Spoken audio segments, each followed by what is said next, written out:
Накануне Международного дня аниматоров 26 октября в культурном центре СВФУ состоялся показ новых отечественных мультипликационных фильмов. Мероприятие было приурочено к юбилею российской школы-студии «Шар», которая занимается обучением режиссеров-аниматоров. Главная цель мероприятия – познакомить подрастающее поколение с творчеством российского производителя. Подобные показы прошли в 150 кинотеатрах России и Украины. Подробно о мероприятии рассказал якутский мультипликатор Роберт Лабидес. Эти показы мы устраиваем уже второй год. Значит, я и Николай Васильев 3 раза в год. Значит, я являюсь членом Союза кинематографистов России и член аниматоров анимационного кино России. Уже второй год идет такая тенденция, значит, все новые мультфильмы там, с миллениума, с 2000 года, с нулевого, там, или как его назвать, новые фильмы студии России и Украины, и Белоруссии показывают в 100 кинотеатрах России в один день.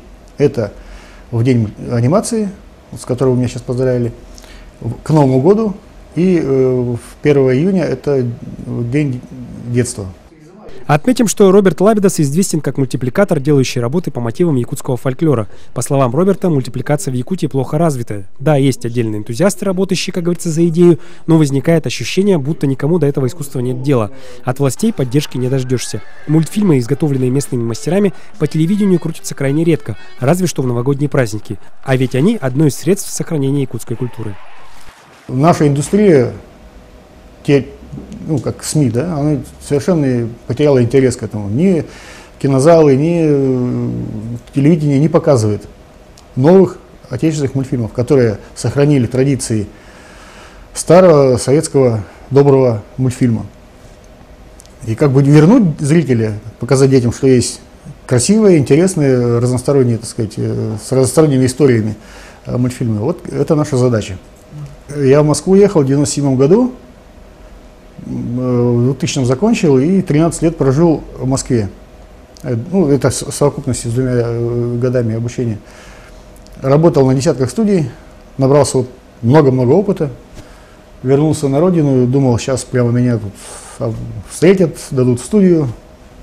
Учи, делай мультипликацию, делай сказки, легенды, да, огромное количество всего.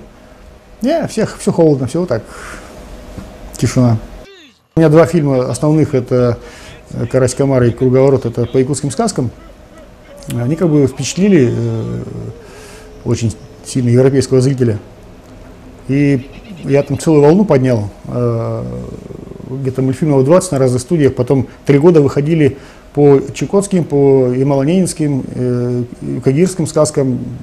Они узнали, что, оказывается, есть север, у которого много сказок. Они просто там с ума сошли.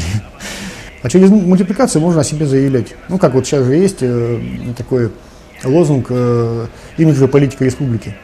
Почему бы, о чем мультипликация этим не может заняться?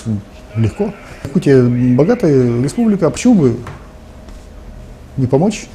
Тем более это же навсегда, это на много-много поколений. В международной практике принято, чтобы подобным студиям оказывалась поддержка на государственном уровне в виде тех же грантов или государственных заказов. Как скоро придут к пониманию этого наши власти? Опять забудете про нас на 1000 лет, а нам помирать.